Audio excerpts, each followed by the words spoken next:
Welcome to all students of I+ Training Solutions, Mass Communication and Journalism, Net Orientation ക്ലാസ്സിലേക്ക് എല്ലാവർക്കും സ്വാഗതം.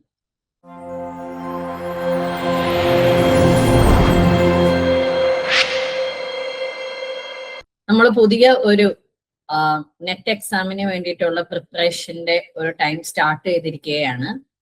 പുതുതായിട്ട് ഈ കോഴ്സിലേക്ക് ജോയിൻ ചെയ്തിട്ടുള്ള കുട്ടികൾക്ക് ഇനി ഒരു 6 മാസം ഇല്ല പഠിക്കാനായിട്ട്. വളരെ 6 മാസത്തിൽ കുറവേ നമുക്ക് വരുന്നുള്ളൂ. ഡിസംബർ മാസത്തിലാണ് എക്സാം വരുന്നത്. കുറച്ച് കാലമായിട്ട് ഇപ്പോ കഴിഞ്ഞ എക്സാമോ അതിന് മുമ്പുണ്ടായ എക്സാംസ് ഒക്കെ എഴുതി ഒരു എക്സ്പീരിയൻസ് വന്നിട്ടുള്ളവർക്ക് അതിനേക്കാളും കൂടുതൽ മാർക്ക് സ്കോർ ചെയ്യണം, അല്ലെങ്കിൽ ചിലപ്പോൾ ഫെയിൽ ആയിട്ടുള്ളവരായിരിക്കാം. അപ്പൊ കുറച്ചുകൂടി നന്നായിട്ട് പഠിക്കാനൊക്കെ ആയിട്ട് ആയിരിക്കാം വീണ്ടും ഈ കോഴ്സിലേക്ക് ജോയിൻ ചെയ്തിരിക്കുന്നത്. ചിലർക്ക് നെറ്റ് കൊണ്ട് മാത്രം സാറ്റിസ്ഫൈഡ് ആകാതെ JRF വേണ്ടിയിട്ട് ട്രൈ ചെയ്യുന്നവരുണ്ടാകാം. അപ്പൊ അങ്ങനെ എല്ലാവർക്കും വേണ്ടിയിട്ട് നമ്മൾ ഈ ഒരു പുതിയ സെഷൻ സ്റ്റാർട്ട് ചെയ്യുകയാണ്. നമ്മളുടെ ഈ എക്സാമിന് വേണ്ടിയിട്ടുള്ള പേപ്പർ 1 ആയാലും പേപ്പർ 2 ആയാലും എക്സാം ഓറിയന്റഡ് ആയിട്ടുള്ള എല്ലാ ടോപ്പിക്സും നമ്മൾ ഡീറ്റെയിൽഡ് ആയിട്ട് തന്നെ ഡിസ്കസ് ചെയ്തിട്ടുള്ളതാണ്. I+ന്റെ പ്ലാറ്റ്ഫോമിൽ നിന്ന് നിങ്ങൾക്ക് ആ എല്ലാ ക്ലാസ്സുകളും അവൈലബിൾ ആകുന്നതായിരിക്കും. അപ്പൊ ഓരോ ക്ലാസ്സിന് ശേഷവും ഓരോ അതുമായിട്ട് റിലേറ്റ് ചെയ്ത ടെസ്റ്റുകളുണ്ട്, ക്വിസ് ഉണ്ട്, പിന്നെ റിവിഷൻ, മോക്ക് ടെസ്റ്റ്, ഇങ്ങനെ എല്ലാം തന്നെ ഉണ്ട്.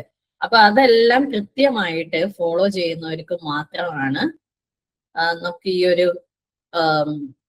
ഈ ഒരു എക്സാം ക്വാളിഫൈ ചെയ്യാനായിട്ട് പറ്റുള്ളൂ. വളരെ ഇതൊരു ടഫ് എക്സാം ആയിട്ടൊന്നും ആരും കാണേണ്ട ആവശ്യമില്ല. നെറ്റ് എന്ന് പറയുന്നത് ഒരു സ്മാർട്ട് എക്സാം ആണ്. അപ്പൊ അതുകൊണ്ട് അതൊരു സ്മാർട്ട് ആയിട്ടുള്ള വേയിലൂടെ നിങ്ങൾ പോയി കഴിഞ്ഞാൽ നിങ്ങൾക്ക് എങ്ങനെയൊക്കെ ആയാലും ഇത് ക്രാക്ക് ചെയ്യാനായിട്ട് പറ്റും. പിന്നെ മറ്റ് സബ്ജക്റ്റുകളെ അപേക്ഷിച്ച് കമ്പാരിറ്റീവ്ലി ഈസി ആയിട്ട് പാസ്സാവാൻ പറ്റുന്ന ഒരു എക്സാം ആണ്. കാരണം നമുക്ക് അധികം കോമ്പീറ്റ് ചെയ്യാനായിട്ട് അധികം ആളുകളില്ല. അതുകൊണ്ട് തന്നെ ഈ ഒരു എക്സാം അറ്റൻഡ് ചെയ്യുന്ന ആളുകളുടെ എണ്ണം കുറവാണ്. നിങ്ങൾ ഫസ്റ്റ് പേപ്പറും സെക്കൻഡ് പേപ്പറും സെയിം ഇമ്പോർട്ടൻസ് കൊടുത്ത് പഠിച്ചു കഴിഞ്ഞാൽ നമുക്ക് ഈസി ആയിട്ട് മാസ് കമ്മ്യൂണിക്കേഷന്റെ നെറ്റ് ക്വാളിഫൈ ചെയ്തെടുക്കാനായിട്ട് സാധിക്കും. ഇനിയിപ്പോ നെറ്റ് എക്സാം എഴുതി ഇത് ഈ ഒരു നെറ്റിന്റെ ഓറിയന്റേഷൻ ക്ലാസ്സിലൂടെ എന്ന് വെച്ച് കഴിഞ്ഞാൽ ഇപ്പൊ നമ്മളുടെ ഈ ക്ലാസ്സിന്റെ മെയിൻ ആയിട്ടുള്ള ഉദ്ദേശം ഈ എക്സാം കൊണ്ട് എന്താണ് ഉദ്ദേശിക്കുന്നത്, അല്ലെങ്കിൽ ഈ എക്സാമിന് നമ്മൾ എത്രമാത്രം പ്രിപ്പയർ ചെയ്യണം, ഏതെല്ലാം ഏരിയാസ്, ഏതെല്ലാം ഫീൽഡ് കൂടുതൽ ഇമ്പോർട്ടൻസ് കൊടുത്ത് പഠിക്കണം, തുടങ്ങിയുള്ള കാര്യങ്ങളൊക്കെയാണ് ഈ ഒരു സെഷനിൽ നമ്മൾ ഡിസ്കസ് ചെയ്യുന്നത്. ഇനി ഈ നെറ്റിന്റെ പ്രിപ്പറേഷനുള്ള ഈ I+ നൽകുന്ന ഈ ഒരു ട്രെയിനിങ് അറ്റൻഡ് ചെയ്ത് കഴിഞ്ഞാൽ നിങ്ങൾക്ക് നെറ്റ് എക്സാം മാത്രമല്ല അറ്റൻഡ് ചെയ്യാനായിട്ട് പറ്റുക. കാരണം മറ്റു കോമ്പറ്റീറ്റീവ് എക്സാംസിനും ഒക്കെ ഇത് ഹെൽപ്ഫുൾ ആണ്. എങ്ങനെയാണെന്ന് വെച്ച് കഴിഞ്ഞാൽ ഇപ്പോ നെറ്റ് മാത്രമല്ല, മാസ് കമ്മ്യൂണിക്കേഷന്റെ സെറ്റ് എക്സാം വരും. ആ സെറ്റ് എക്സാമിനും ഇതേ ടോപ്പിക്സും ഇതേ കാര്യങ്ങളൊക്കെ തന്നെയാണ് ഡിസ്കസ് ചെയ്യുന്നത്. അപ്പൊ ഈ ഒരു കോഴ്സ് അറ്റൻഡ് ചെയ്തവർക്ക്, ഇതിൽ പറയുന്ന കാര്യങ്ങളെല്ലാം കൃത്യമായിട്ട് പഠിച്ചവർക്ക് എങ്ങനെയായാലും സെറ്റ് എക്സാം എഴുതി ഈസി ആയിട്ട് ക്ലിയർ ചെയ്യും. പിന്നെ അതുപോലെ തന്നെ ഇതുമായിട്ട് റിലേറ്റ് ചെയ്ത് വരുന്ന മറ്റൊരു ഫീൽഡാണ് നമ്മുടെ പബ്ലിക് റിലേഷൻ ഓഫീസറിനെ വിളിക്കും. ഗവൺമെന്റ് പോസ്റ്റാണ് അത്. അപ്പൊ അതുകൊണ്ട് തന്നെ ആ ഒരു PROയുടെ പോസ്റ്റിലേക്ക് അപ്ലൈ ചെയ്യുമ്പോൾ അതിന് എന്തായാലും ഒരു റിട്ടൺ ടെസ്റ്റ് ഉണ്ടാവും. ആ റിട്ടൺ ടെസ്റ്റ് ഇതാണ്, കുറച്ചുകൂടി ഡിസ്ക്രിപ്റ്റീവ് ടൈപ്പാണ്.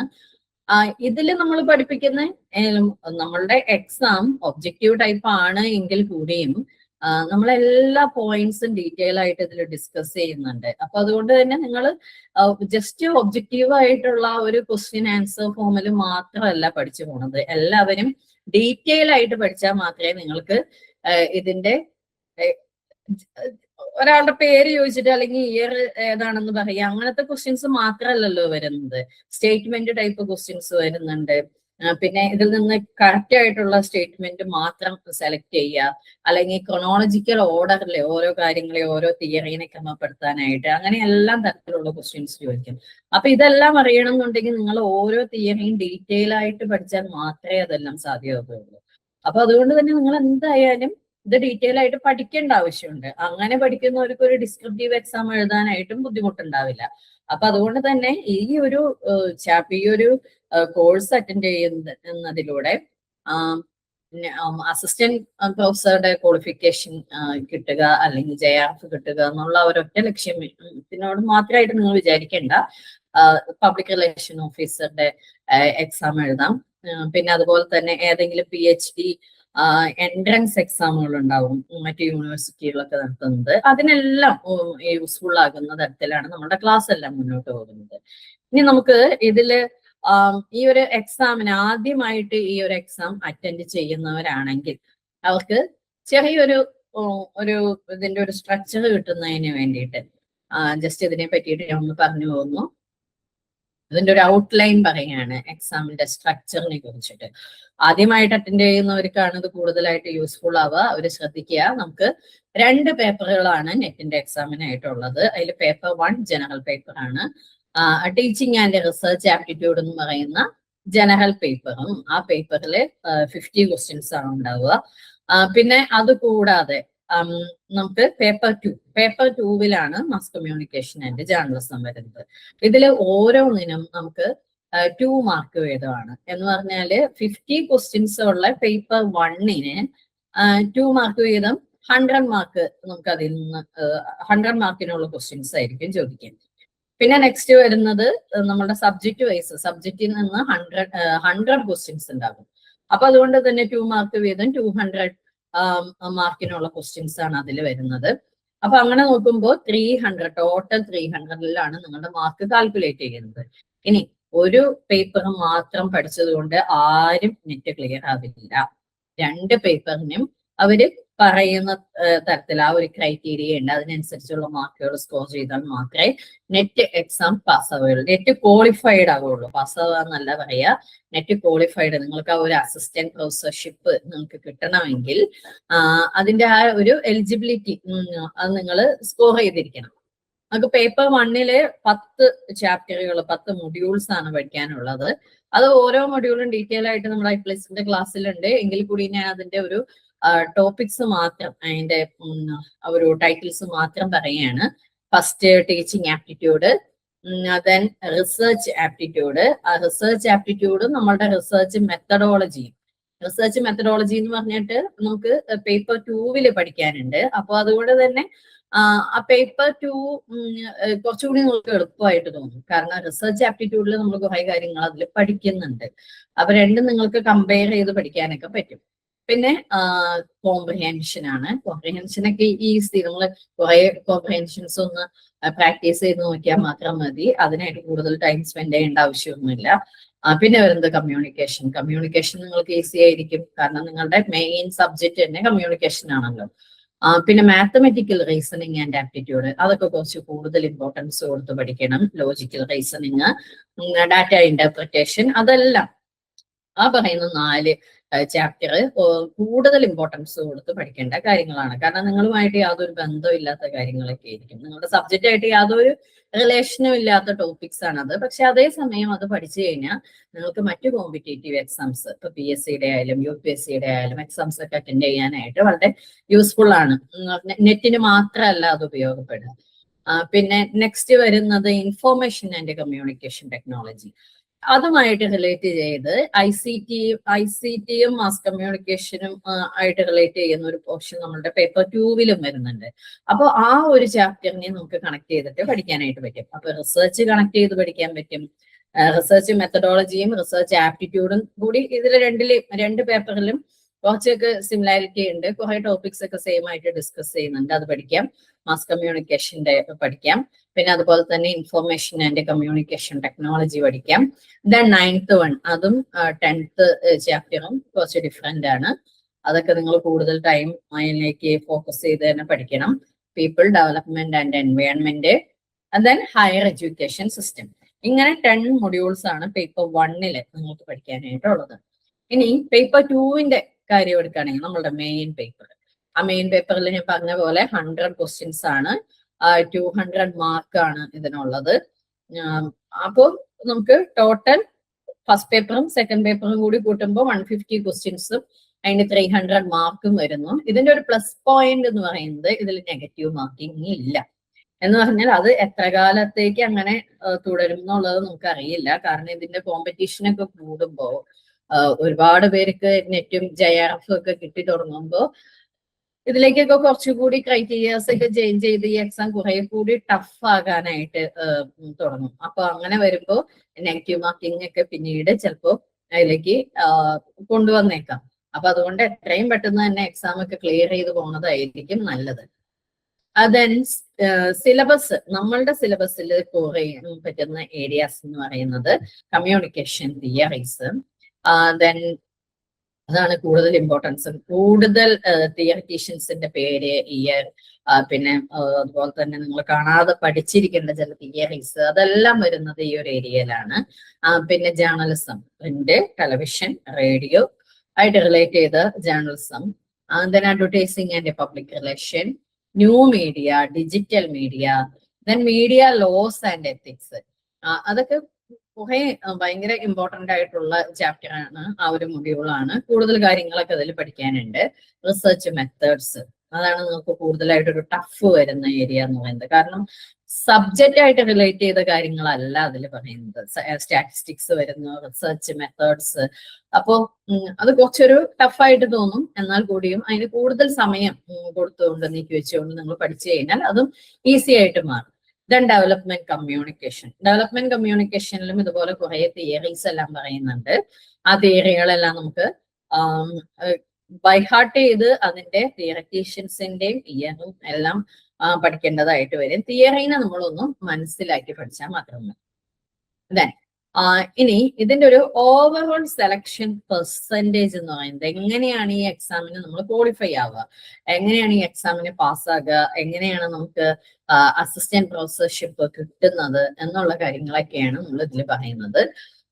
ഇതില് ഇപ്പോ ടോട്ടലി എക്സാം എഴുതുന്ന കുട്ടികളില് എത്ര പേര് മൊത്തത്തിൽ ഈ എക്സാം എഴുതുന്നുണ്ടോ അതിലൊരു 6% ആളുകൾക്കാണ് നെറ്റ് ക്ലിയർ ചെയ്യാനായിട്ട് പറ്റുന്നത്, നെറ്റ് ക്വാളിഫൈ ചെയ്യാനായിട്ട് പറ്റുന്നത്.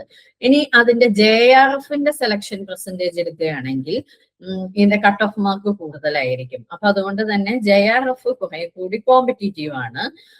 എന്ന് പറഞ്ഞു കഴിഞ്ഞാൽ ഈ ടോട്ടൽ 6% ആളുകൾക്ക് നെറ്റ് ക്വാളിഫൈ ചെയ്യുമ്പോൾ അതിൽ ഒരു 1% അല്ലെങ്കിൽ ലെസ് ദാൻ 1% മാത്രമേ JRFന് യോഗ്യരായിട്ട് മാറുന്നുള്ളൂ. അവർക്കാണ് എലിജിബിലിറ്റി കിട്ടുന്നത്. ഇപ്പോ 2025 ഒരു കണക്കെടുക്കുകയാണെങ്കിൽ അതിൽ around 8 to 11 lakh students apply ചെയ്തിരുന്നു നെറ്റ് എക്സാമിന് വേണ്ടിയിട്ട്. പക്ഷെ അതിൽ ഒരു 6 lakh മാത്രമേ എക്സാം എഴുതാനായിട്ട് വന്നിട്ടുള്ളൂ. അപ്പൊ ഇത്രയധികം ആളുകൾ അപ്ലൈ ചെയ്തിട്ട് കുറെ പേരൊക്കെ അത് വലിയ ഇമ്പോർട്ടൻസ് കൊടുക്കാതെയും ഒക്കെ ജസ്റ്റ് അപ്ലൈ ചെയ്ത് പോകുന്നു. പക്ഷെ എക്സാം എഴുതാനായിട്ട് ഉള്ള കോൺഫിഡൻസോട് കൂടിയിട്ട് എത്തുന്നതൊക്കെ വളരെ കുറച്ച് ആളുകളാണ്. അപ്പൊ അതിന് 6 lakh ആണ് അതില് അപ്ലൈ ചെയ്ത് വന്ന് എക്സാം എഴുതിയിട്ടുള്ളൂ. അതിൽ തന്നെ 6% ആണ് നെറ്റ് ക്വാളിഫൈ ആകുന്നത്. പിന്നെ 1%-നാണ് JRF കിട്ടുന്നത്. ഇപ്പൊ ഒരു 10 lakh ആളുകൾ എക്സാം അപ്ലൈ ചെയ്തു എന്ന് വിചാരിക്കാം. അതില് അപ്ലൈ ചെയ്തു ആപ്ലിക്കൻസ് ആയിട്ട് ഒരു 10 lakh ആളുകൾ ഉണ്ടെങ്കിൽ അത്രയും പേര് ചെയ്തിട്ടുണ്ടെങ്കിൽ അതിൽ അപ്പിയർ ചെയ്തത് ചിലപ്പോൾ ഒരു 6 lakh, നമ്മൾ പറഞ്ഞ പോലെ തന്നെ 6 lakh ആണെങ്കിൽ അതിൽ നെറ്റ് ക്വാളിഫൈ ചെയ്യുന്നത് ഒരു 50,000 പേരായിരിക്കും നെറ്റ് ക്വാളിഫൈ ചെയ്യാം. ഇനി അതിൽ തന്നെ JRF കിട്ടുന്നതോ 5,000 പേർക്ക്. ഇതൊരു എക്സാമ്പിൾ ആണ് കേട്ടോ. ഇങ്ങനെയാണെങ്കിൽ ഇത്രയും ആളുകളൊക്കെ അതിൽ ജയിക്കുന്നുള്ളൂ, അല്ലെങ്കിൽ ബിലോ 1%-ന് മാത്രമേ JRF കിട്ടൂ എന്നുള്ള കാര്യമാണ് പറയുന്നത്. ഇത് മാസ് കമ്മ്യൂണിക്കേഷനിൽ മാത്രമല്ല മറ്റെല്ലാ സബ്ജക്റ്റിനും ഇതുപോലെ തന്നെ ആപ്ലിക്കബിൾ ആണ്. ഇങ്ങനെയാണ് അതിന്റെ ഒരു രീതി. ഇനി പാസിംഗ് മാർക്കും ക്വാളിഫിക്കേഷനും എന്ന് പറയുന്നത് സെയിം അല്ല. നെറ്റ് പാസ്സാവുന്നുണ്ടാവും പലരും, നിങ്ങൾ അറിഞ്ഞിട്ടുണ്ടാവില്ല. പക്ഷെ ക്വാളിഫൈ ആയവർക്ക് മാത്രമേ ഇതിന്റെ ഒരു സർട്ടിഫിക്കറ്റ് ഒക്കെ കിട്ടുള്ളൂ എന്ന് പറഞ്ഞാൽ നെറ്റ് ക്വാളിഫൈഡ് എന്ന് പറഞ്ഞിട്ട്. പാസ്സാകാനായിട്ട് ഇതിൽ പറയുന്ന പോലെ 40% മാർക്ക് ജനറലിനും 35% ഇപ്പൊ റിസർവ്ഡ് കാറ്റഗറി ആണെന്നുണ്ടെങ്കിൽ SC ST OBC അങ്ങനെയുള്ള റിസർവ്ഡ് കാറ്റഗറി ആണെങ്കിൽ അവർക്ക് 35% അങ്ങനെയൊക്കെ മതിയാവും മാർക്ക്. പക്ഷെ ഈ ഒരു മാർക്ക് കിട്ടിയത് കൊണ്ട് മാത്രം ആരും ക്വാളിഫൈ ചെയ്യുന്നില്ല നെറ്റ്. ഇനിയിപ്പോ ഇതിനൊരു പ്രത്യേകിച്ച് ഒരു കട്ട് ഓഫ് മാർക്ക് എന്ന് പറഞ്ഞിട്ട് ഇത് വരുന്നില്ല, കാരണം അതെപ്പോഴും ചേഞ്ച് ചെയ്തുകൊണ്ടിരിക്കും. അത് ആ സബ്ജക്റ്റിനെ ബേസ് ചെയ്തിട്ട്, സബ്ജക്റ്റിന്റെ ആ എക്സാമിന്റെ ടഫ്നെസ്സിനെ ബേസ് ചെയ്തിട്ടൊക്കെ അതിന്റെ കട്ട് ഓഫ് മാർക്ക് ചേഞ്ച് ചെയ്യും. ഇനിയിപ്പോ ഇതില് ഒരു ജനറൽ കാറ്റഗറിന് എക്സാമ്പിൾ ആയിട്ട് നമ്മളിപ്പോ ജനറൽ കാറ്റഗറിനെ എടുക്കുകയാണെങ്കിൽ നമ്മൾ പറഞ്ഞല്ലോ 300-ലാണ് ഇതിന്റെ മാർക്ക്, ടോട്ടൽ മാർക്ക് 300-ലാണ്. അതില് ജനറൽ കാറ്റഗറിക്ക് ഒരു 180 തുടങ്ങി 200 മാർക്കിനിടയിൽ കിട്ടിക്കഴിഞ്ഞാൽ, 180 to 200 മാർക്കിനിടയിൽ വന്നു കഴിഞ്ഞു കഴിഞ്ഞാൽ അവർക്കൊരു 60%, 66% ഒക്കെ മാർക്ക് ഇപ്പൊ കിട്ടിയിട്ടുണ്ടാവുമല്ലോ. അപ്പൊ അങ്ങനെ ഉണ്ടെങ്കിൽ അവർക്ക് നെറ്റ് ക്വാളിഫൈഡ് ആകാം. ഇനി അതേസമയം OBC കാറ്റഗറി ആണെങ്കിൽ അവർക്ക് 180, 200 അത്രയും മാർക്കിന്റെ ആവശ്യമില്ല. 170, 190 അതിനുള്ളിൽ ഇതിന്റെ ഇടയിലുള്ള ഒരു മാർക്ക് കിട്ടിക്കഴിഞ്ഞു കഴിഞ്ഞാൽ OBC കാറ്റഗറിയിലുള്ളവർക്ക് ക്വാളിഫൈ ചെയ്യും. അതുപോലെ തന്നെ SC ST ആണെങ്കിൽ പിന്നെയും അതിൽ റിലാക്സേഷൻ ഉണ്ട്. 150 തുടങ്ങി 170 വരെയുള്ള മാർക്ക് കിട്ടിക്കഴിഞ്ഞാൽ നെറ്റ് ക്വാളിഫൈഡ് ആകും. ഇനി അതേസമയം JRFന് നോക്കുകയാണെങ്കിൽ JRF കിട്ടുന്നത് ആർക്കാണ്? അതിനേക്കാളും കുറച്ചുകൂടി ആ കട്ട് ഓഫ് മാർക്ക് കുറച്ചുകൂടി ഉയർന്നാണ് അതിനെ കാൽക്കുലേറ്റ് ചെയ്യുന്നത്. ഇപ്പൊ ഒരു 210, 230 അതിനുള്ളിൽ മാർക്ക് കിട്ടുന്നവർക്ക് ജനറൽ കാറ്റഗറിയില് അതെന്ന് പറഞ്ഞാൽ അവരൊരു 70-76% സ്കോർ ചെയ്യുന്നവരാണ് JRF നേടുന്നത്. മറ്റേത് നെറ്റ് എന്ന് പറയുമ്പോൾ 60-66% ഒക്കെ മതി. ഇനി അത് OBC കാറ്റഗറി ആണെങ്കിൽ അവർക്ക് 200 to 220 മാർക്ക് ഉണ്ടെങ്കിൽ വലിയ ഡിഫറൻസ് ഒന്നും വരുന്നില്ല കേട്ടോ. ഒരു 10 മാർക്കിന്റെ ഡിഫറൻസ് ഒക്കെ ഇവിടേക്ക് ഒരു റിലാക്സേഷൻ വരുന്നുള്ളൂ. എന്നാലും അതുകൊണ്ട് പലരും പാസ്സായി പോകുന്നവരൊക്കെ ഉണ്ട്. പിന്നെ SC STക്ക് ആണെങ്കിൽ 180ക്കും 200നും ഇടയിലുള്ള ഒരു മാർക്ക് കിട്ടിയാൽ മതി. ഇനി മിനിമം ക്വാളിഫിക്കേഷൻ മാർക്ക് എന്ന് പറയുന്നത്, ഒരു ബേസിക് എലിജിബിലിറ്റി എന്ന് പറയുന്നത് ജനറൽ കാറ്റഗറിക്ക് 40% വേണം എന്നതാണ്. അതേസമയം ഇവർക്ക് OBC SC ST കാറ്റഗറിക്ക് ആണെങ്കിൽ 35% മാർക്ക് വേണം. അതാണ് ഒരു മിനിമം ക്വാളിഫിക്കേഷൻ എന്ന് പറയുന്നത്. അപ്പോ ഇതിലാണെങ്കിൽ നമ്മൾ ഒരു പേപ്പറിന് മാത്രം പാസ്സായിട്ട് കാര്യമില്ല, 2 പേപ്പറിനും സ്കോർ ചെയ്യാനായിട്ട് പറ്റണം. 2 പേപ്പറും ഒരുപോലെ തന്നെ പാസ്സായി അതിന് സ്കോർ ചെയ്താൽ മാത്രമേ നമുക്ക് ജയിക്കാനായിട്ട് പറ്റുള്ളൂ. ഇപ്പൊ നമുക്ക് എക്സാമ്പിൾ ആയിട്ട് ഒരു സ്റ്റുഡന്റിന്റെ കാര്യം എടുത്തതിന്, ജനറൽ കാറ്റഗറിയിലുള്ള ഒരു സ്റ്റുഡന്റ്, ആ ആള് പേപ്പർ 1ന് 50% മാർക്ക് കിട്ടി, പേപ്പർ 2ന് 80 മാർക്ക് കിട്ടിയെന്ന് വിചാരിച്ചു. 100-ലാണല്ലോ. അപ്പൊ അങ്ങനെ കാൽക്കുലേറ്റ് ചെയ്ത് നോക്കുക. 50യും 80 മാർക്ക് കിട്ടി. അപ്പൊ അവർക്ക് ടോട്ടൽ മാർക്ക് ഔട്ട് ഓഫ് 300-ല് ടോട്ടൽ 130 ആണ് കിട്ടിയിട്ടുള്ളത്. അപ്പൊ അവര് എലിജിബിലിറ്റി കിട്ടി, നെറ്റിനുള്ള എലിജിബിലിറ്റി കിട്ടി. ഇനി അതേസമയം സ്റ്റുഡന്റ് 2 ആൾക്ക് കിട്ടിയത് പേപ്പർ 1ന് 30 മാർക്കും പേപ്പർ 2ന് 85 ഉണ്ട്. പക്ഷെ പേപ്പർ 1ന് മാർക്ക് കുറഞ്ഞു. അത് സബ്ജക്റ്റ് മാത്രം പഠിച്ചിട്ട് പോയ ആളാണ്. അത് അപ്പൊ 30 മാർക്കാണ് കിട്ടിയെന്ന് വിചാരിക്കുക. അവരപ്പോ എന്ത് ചെയ്യും? ടോട്ടലി 115 മാർക്കേ കിട്ടിയിട്ടുള്ളൂ, ഫെയിൽ ആവുള്ളൂ. കാരണം സബ്ജക്റ്റിന് കുറെ മാർക്ക് കിട്ടിയിട്ട് കാര്യമില്ല, പേപ്പർ 1 പാസ്സാവണം. അപ്പൊ ഇതിന്റെ ഈ നെറ്റ് പാസ്സാകുക എന്ന് പറയുന്നത്, പാസിംഗ് നെറ്റ് ഈസ് ഈസി, കാരണം 180 മാർക്ക് മതി. പക്ഷെ ക്വാളിഫയിങ് നെറ്റ് എന്ന് പറയുന്നത് ടഫാണ്. Because only top 6% are selected.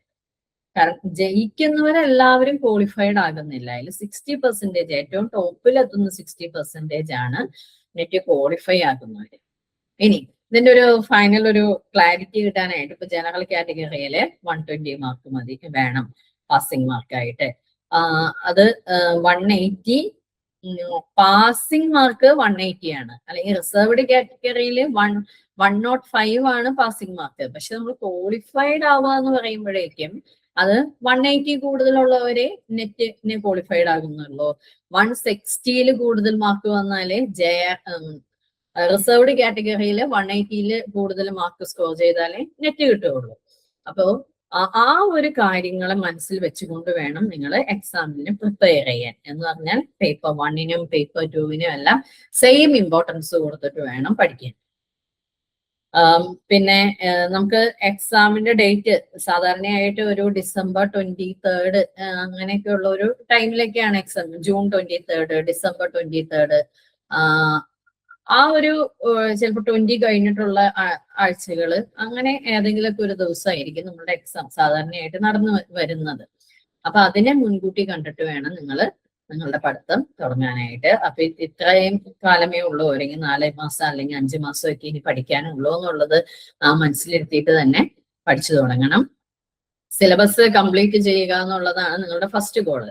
എന്ന് പറഞ്ഞു കഴിഞ്ഞാൽ ആ സിലബസിനെ കംപ്ലീറ്റ് ആയിട്ട് നമ്മളുടെ i+ന്റെ പ്ലാറ്റ്ഫോമിൽ ഡിസ്കസ് ചെയ്തിട്ടുണ്ട്. അതുകൊണ്ട് തന്നെ സിലബസ് കംപ്ലീറ്റ് ചെയ്യുന്നത് നിങ്ങൾക്ക് ഒരു ബുദ്ധിമുട്ടുള്ള കാര്യമായിരിക്കില്ല ഇപ്പോൾ സ്റ്റാർട്ട് ചെയ്താൽ, അല്ലെങ്കിൽ നിങ്ങൾ മിക്കവാറും സ്റ്റാർട്ട് ചെയ്തിട്ടുണ്ടായിരിക്കും. അപ്പൊ അതുകൊണ്ട് തന്നെ അത് കംപ്ലീറ്റ് ആകും, ഉറപ്പാണ്. പിന്നെ അതിൻ്റെ ഒപ്പം തന്നെ റിവിഷൻ നടത്തണം. പഠിച്ച ഭാഗങ്ങളെ വീണ്ടും ഒന്നുകൂടി ഈ ക്ലാസ്സുകളൊക്കെ കണ്ടും കേട്ടും പ്രാക്ടീസ് ചെയ്തും എല്ലാം പഠിക്കണം. MCQs പ്രാക്ടീസ് ചെയ്യണം, മോക്ക് ടെസ്റ്റ് അറ്റൻഡ് ചെയ്യണം.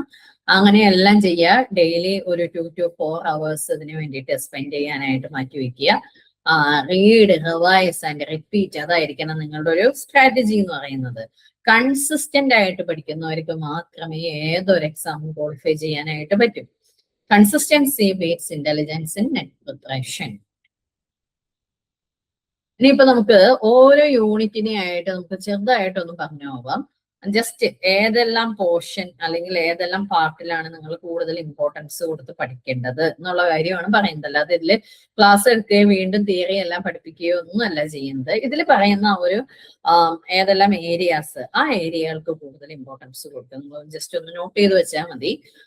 കാരണം ഇതിൽ പറയുന്ന ആ ഒരു പോയിന്റ്സ് ചിലപ്പോ ഇയർ ആയിരിക്കാം, ആളുകളുടെ പേരാകാം, പത്രത്തിന്റെയോ അല്ലെങ്കിൽ കമ്മീഷന്റെയോ ഒക്കെ പേരുകളാകാം. അതെല്ലാം ആ ഭാഗത്തു നിന്നൊക്കെ എപ്പോഴും ക്വസ്റ്റ്യൻസ് വരുന്നതാണ്. റിപ്പീറ്റഡ് ആയിട്ട് ക്വസ്റ്റ്യൻസ് ചോദിക്കുന്ന ഏരിയാസ് ആണ് ഇവിടെ ഡിസ്കസ് ചെയ്യുന്നത്. അപ്പോൾ അതെല്ലാം നോട്ട് ചെയ്ത് പഠിക്കുന്ന സമയത്ത് കുറച്ചുകൂടി സ്ട്രെസ് ചെയ്ത് എംഫസൈസ് ചെയ്ത് ആ ഭാഗങ്ങളെല്ലാം പഠിച്ചു പോവുക. അതില് history, growth and development of media, അതില് 1780 ഹിക്കീസ് ഗസറ്റ്, ഹിക്കീസിന്റെ ബംഗാൾ ഗസറ്റ് വന്നതിനെ പറ്റിയിട്ട് പറയുന്നുണ്ട്. ഫസ്റ്റ് ന്യൂസ് പേപ്പർ ഇൻ ഇന്ത്യയാണ്. പിന്നെ അതുപോലെ തന്നെ ഫസ്റ്റ് ഹിന്ദി ന്യൂസ് പേപ്പർ ആയിട്ട് പറയുന്നത് ഉദ്ദണ്ഡ് മാർത്താണ്ഡിന്റെ 1826 ആ ഒരു പത്രം വരുന്നത്.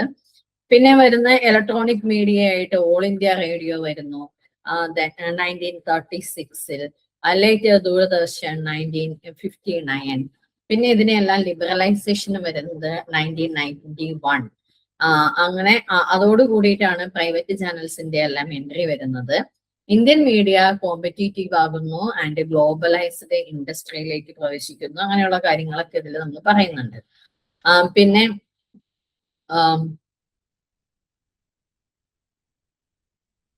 ലിംഗ്വിസ്റ്റിക് മൂവ്മെന്റ് വന്നത്, അതില് നമ്മുടെ വെർനാക്കുലർ പ്രസ് ആക്ട് വരുന്നുണ്ട്. അങ്ങനെയൊക്കെ കുറച്ച് ആക്ടുകളെ സംബന്ധിച്ചിട്ടുള്ള കാര്യങ്ങളൊക്കെ ഇതിൽ ഡിസ്കസ് ചെയ്യുന്നുണ്ട്. പിന്നെ എങ്ങനെയാണ് ഒരു മീഡിയനെ ക്രിറ്റിസൈസ് ചെയ്യുന്നത്, മീഡിയ ക്രിറ്റിസൈസിന് വേണ്ടിയിട്ടുള്ള കമ്മീഷൻസ്, ബോഡീസ്, പിന്നെ ഗവൺമെന്റ് പോളിസീസ്, എത്തിക്സ്, ബയാസ്, അതെല്ലാം എന്തൊക്കെയാണ്, മീഡിയ ലിറ്ററസി എന്താണ് എന്നുള്ള കാര്യങ്ങളെല്ലാം ഈ ഒരു ഫസ്റ്റ് മൊഡ്യൂളിന്റെ പോർഷനിൽ ഡിസ്കസ് ചെയ്യുന്നുണ്ട്. പിന്നെ അതുപോലെ തന്നെ ഇമ്പോർട്ടന്റ് ആയിട്ടുള്ള ഒരു ഏരിയയാണ് പ്രസ് കൗൺസിൽ ഓഫ് ഇന്ത്യ. അതൊരു സ്റ്റാറ്റ്യൂട്ടറി ക്വാസി ജുഡീഷ്യൽ ബോഡിയാണ്. അത് എപ്പോഴും ചോദിക്കും, ഏത് ടൈപ്പ് ഓഫ് അതോറിറ്റിയാണ് അല്ലെങ്കിൽ ബോഡിയാണ് പ്രസ് കൗൺസിൽ ഓഫ് ഇന്ത്യയുടേതെന്ന്. സ്റ്റാറ്റ്യൂട്ടറി ക്വാസി ജുഡീഷ്യൽ ബോഡിയാണ്. 1966 എസ്റ്റാബ്ലിഷ് ചെയ്തു. Press council act 1965. ഈ രണ്ട് ഡേറ്റും ഇമ്പോർട്ടന്റ് ആണ്. It was reconstituted in 1979 under the press council of act 1978. After being abolished during the emergency 1975-77. പിന്നെ അതുപോലെ തന്നെ ഇതിന്റെ പ്രധാനപ്പെട്ട ഫങ്ഷൻസ് എന്തൊക്കെയാണ്, ഇതെങ്ങനെയാണ് ആക്ട് ചെയ്യുന്നത്, പ്രസ് കൗൺസിൽ എങ്ങനെ ആക്ട് ചെയ്യുന്നു, ഇതിൽ ചുമത്തിയിരിക്കുന്ന ഫൈനൊക്കെ എങ്ങനെയാണ്, എത്രമാത്രം ആളുകളാണ് ഇതിന്റെ ഒരു ബോഡിയിൽ വരുന്നത്. 28 മെമ്പേഴ്സ് പ്ലസ് 1 ചെയർമാൻ എന്നുള്ളതാണ് അതിന്റെ ഒരു കണക്ക്. പിന്നെ ഇതിന്റെ രഞ്ജന പ്രകാശ് ദേശായി ആണ് ഇപ്പോഴത്തെ ഇതിന്റെ ഒരു ചെയർമാൻ. പിന്നെ അതുപോലെ തന്നെ 15th ചീഫ് ജസ്റ്റിസ് ഓഫ് ഇന്ത്യനെ കൂടി ഓർത്തു വെക്കുക. സഞ്ജീവ് ഖന്ന, ജസ്റ്റിസ് സഞ്ജീവ് ഖന്നയാണ് 51st chief justice of India. Press council of ഇന്ത്യയുടെ ചെയർമാൻ ആണ് ജസ്റ്റിസ് രഞ്ജന പ്രകാശ് ദേശായി. ഇനി ഇതോടൊപ്പം തന്നെ പഠിക്കാനുള്ളതാണ് പ്രസ് കമ്മീഷൻസ്. 2 പ്രസ് കമ്മീഷൻ പഠിക്കാനുണ്ട്. First press commission 1952 justice GS രാജാധ്യക്ഷയുടെ കീഴിൽ വരുന്നു. Second press commission 78 justice PK ഗോസ്വാമിയാണ് വരുന്നത്.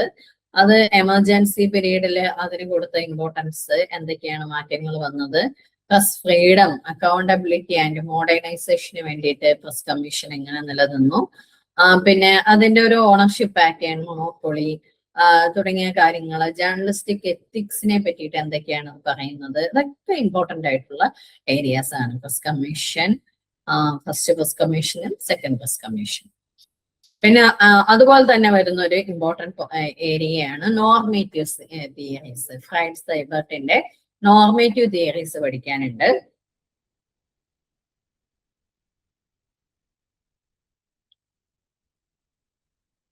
നോർമേറ്റീവ് തിയറീസില് ഇമ്പോർട്ടന്റ് ആയിട്ട് 4 തിയറികളാണ് വരുന്നത്. Authoritarian theory, libertarian theory, social responsibility theory, Soviet communist theory എന്ന് പറഞ്ഞ ആ 4 തിയറീസ്. ആ തിയറിയുടെയൊക്കെ പ്രത്യേകതകൾ എന്തൊക്കെയാണ്? ഒന്ന്, മീഡിയ അണ്ടർ ദ ഗവൺമെന്റ് കൺട്രോളിലാണ് അതോറിറ്റേറിയൻ തിയറിയിൽ വരുന്നത്. ലിബർട്ടേറിയൻ ആണെങ്കിൽ ഫുൾ കൺട്രോൾ ഇൻഡിവിജ്വൽസിലാണ്, ഫ്രീ എക്സ്പ്രഷൻ ഉണ്ട്. സോഷ്യൽ റെസ്പോൺസിബിലിറ്റി തിയറി ആകുമ്പോൾ മീഡിയ പ്ലസ് സൊസൈറ്റിക്കും കൂടി ഇമ്പോർട്ടൻസ് വരുന്നു. പബ്ലിക് വെൽഫെയർ ആണ് അതിന്റെ മെയിൻ എയിം. സോവിയറ്റ് കമ്മ്യൂണിസ്റ്റ് തിയറിയിലെ മീഡിയ സ്റ്റേറ്റിന്റെ ടൂളായിട്ട് പ്രവർത്തിക്കുന്നു. അപ്പൊ സ്റ്റേറ്റിനാണ് അതിന്റെ full control.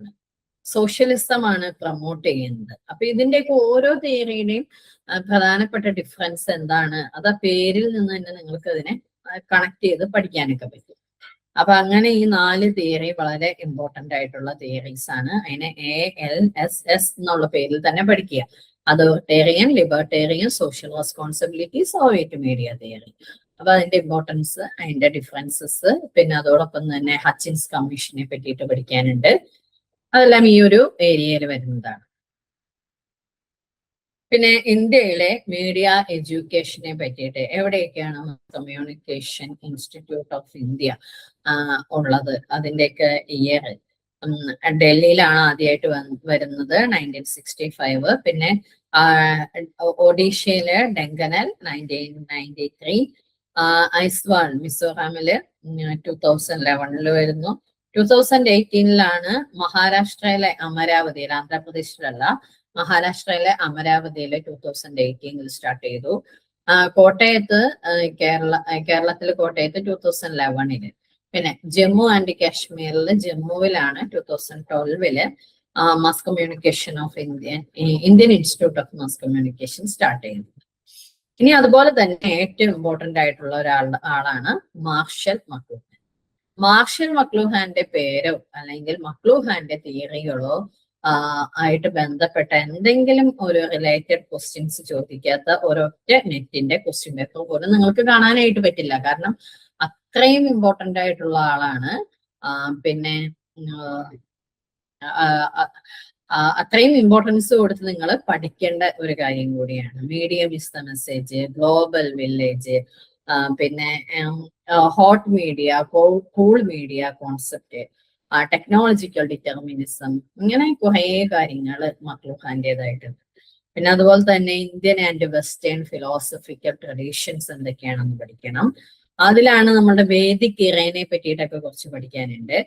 Buddhist and Jain ട്രഡീഷൻസിനെ കുറിച്ചിട്ട്, വെസ്റ്റേൺ തോട്ട്, അരിസ്റ്റോട്ടിൽ ഡെവലപ്പ് ചെയ്ത റട്ടറിക്കൽ മോഡൽ, പിന്നെ പ്ലാറ്റോനെ പറ്റിയിട്ട്, Islamic communication, overall eastern tradition തുടങ്ങിയ കാര്യങ്ങൾ, സ്പിരിച്വൽ ആസ്പെക്ട്, ഇങ്ങനെ കുറെ കാര്യങ്ങൾ അതിൽ ഡിസ്കസ് ചെയ്ത് പോകുന്നുണ്ട്. അതൊന്നും അങ്ങനെ കാണാതെ പഠിക്കേണ്ട തിയറി ഒന്നുമല്ല, നിങ്ങൾ മനസ്സിലാക്കി പഠിച്ചിരിക്കുക. അരിസ്റ്റോട്ടിലെ പ്ലേറ്റോനെ കുറിച്ചിട്ടൊക്കെ കുറച്ച് ഒന്നുകൂടി ഒന്ന് എംഫസൈസ് ചെയ്ത് പഠിക്കണം. പിന്നെ അതുപോലെ തന്നെ വരുന്ന unit 2 communication for development and social change. ഇതെന്ന് പറഞ്ഞു കഴിഞ്ഞാല് നിങ്ങൾ ഈ പറഞ്ഞ പോലെ സ്റ്റേറ്റ്മെന്റിന് ഇമ്പോർട്ടന്റ് കൊടുത്തിട്ടുള്ള ക്വസ്റ്റ്യൻസ് ആയിരിക്കും ഈ ഏരിയന്ന് കൂടുതൽ വരിക. കാരണം ആളുകളുടെ പേരോ അല്ലെങ്കിൽ ഇയറിനോ ഒന്നല്ല ഈ ഒരു യൂണിറ്റിൽ കൂടുതൽ ഇമ്പോർട്ടൻസ് വരുന്നത്. നിങ്ങൾ ആ ഒരു കോൺസെപ്റ്റ് എന്താണെന്ന് മനസ്സിലാക്കിയിരിക്കുക. ആ ഒരു കോൺസെപ്റ്റിന് ബേസ് ചെയ്ത് വരുന്ന സ്റ്റേറ്റ്മെന്റ്സ് കറക്റ്റ് ആണോ റോങ് ആണോ, അല്ലെങ്കിൽ ക്രോണോളജിക്കൽ ഓർഡറിൽ ഇതിനെ എങ്ങനെ സീക്വൻസ് ചെയ്യാം എന്നുള്ള കാര്യങ്ങളൊക്കെ മനസ്സിലാക്കി വെച്ച് കഴിഞ്ഞാൽ ഈസി ആയിട്ട് പഠിക്കാൻ പറ്റുന്ന ഒരു ടോപ്പിക്കാണ്. അതിൽ ഡെവലപ്മെന്റ് കമ്മ്യൂണിക്കേഷൻ എന്ന് പറയുന്ന കോൺസെപ്റ്റ് എന്താണ്, ഡോമിനന്റ് പാരഡൈം, പിന്നെ അതിന്റെ ക്രിറ്റിസിസംസ്, ദെൻ കോർപ്പറേറ്റൈസേഷൻ, CSR. CSR എന്ന് പറഞ്ഞു കഴിഞ്ഞാൽ ഓരോ കമ്പനികള് അവരുടെ കമ്പനീസ് ആക്ട് 2013 അനുസരിച്ചിട്ട് എല്ലാ കമ്പനികളും അവരുടെ ഒരു 2% പ്രോഫിറ്റ് സോഷ്യൽ ഡെവലപ്മെന്റൽ ആക്ടിവിറ്റീസിന് വേണ്ടിയിട്ട് മാറ്റിവെക്കണം എന്നുള്ളത് ഒരു കമ്പനി ആക്ടിൽ പറഞ്ഞിട്ടുള്ള കാര്യമാണ്. അത് എഡ്യൂക്കേഷൻ സെക്ടറിലേക്കോ ഹെൽത്തിലേക്കോ എൻവയോൺമെന്റിലേക്കോ അല്ലെങ്കിൽ കമ്മ്യൂണിറ്റി വെൽഫെയർ ആയിട്ടുള്ള കാര്യങ്ങൾക്കൊക്കെ വേണ്ടിയിട്ട് നീക്കിവെക്കണം. അപ്പൊ ഇത്തരം കാര്യങ്ങളൊക്കെയാണ് CSR പറയുന്നത്. അതൊരു ഇമ്പോർട്ടന്റ് ആയിട്ടുള്ള ഒരു ഏരിയയാണ്. പിന്നെ NGOസിനെ പറ്റിയിട്ടൊക്കെ നമ്മൾ ഡീറ്റെയിൽ ആയിട്ടൊരു വീഡിയോ ഒക്കെ ചെയ്തിട്ടുണ്ട്. ഒരു വീഡിയോ ക്ലാസ് ഉണ്ട്. അപ്പൊ 1 or 2 വീഡിയോ ക്ലാസ് ഒക്കെ ഉണ്ടാകും. അപ്പൊ അതില് കുറെ NGOസിന്റെ പേരുകൾ പറയുന്നുണ്ട്. അവരെല്ലാം ഫോക്കസ് ചെയ്യുന്ന ഏരിയ ഏതൊക്കെയാണ്, ഏതെല്ലാം സെക്ടറിലേക്കാണ് ഇവരെല്ലാം സോഷ്യൽ ഡെവലപ്മെന്റൽ ആക്ടിവിറ്റീസ് നടത്തുന്നത്, ഇത്തരം കാര്യങ്ങളൊക്കെ അല്ലേ ഡിസ്കസ് ചെയ്യുന്നു.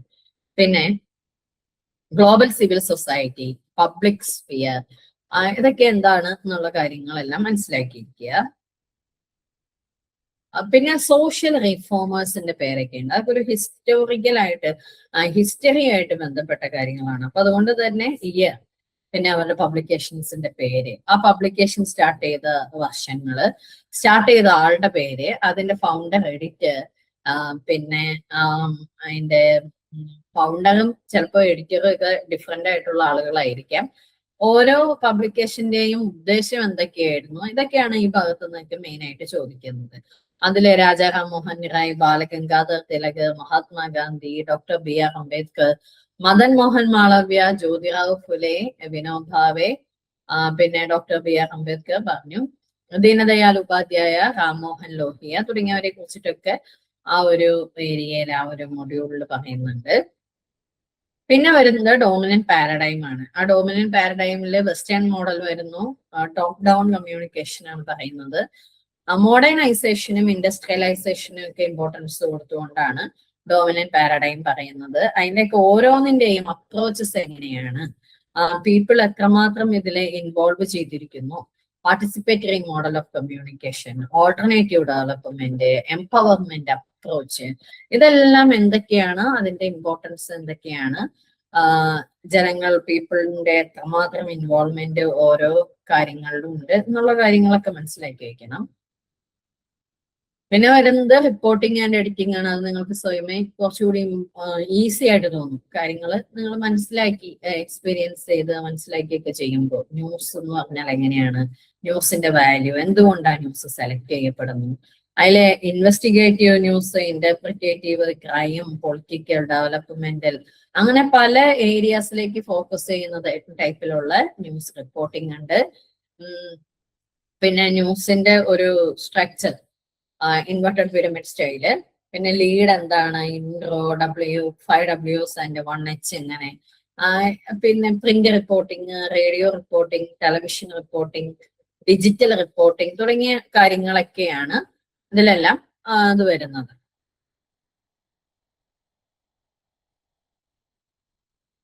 ഇതിലെല്ലാം ഡിസ്കസ്, അതൊക്കെയാണ് ഇതിലേക്ക് മെയിൻ ആയിട്ട് വരുന്നത്.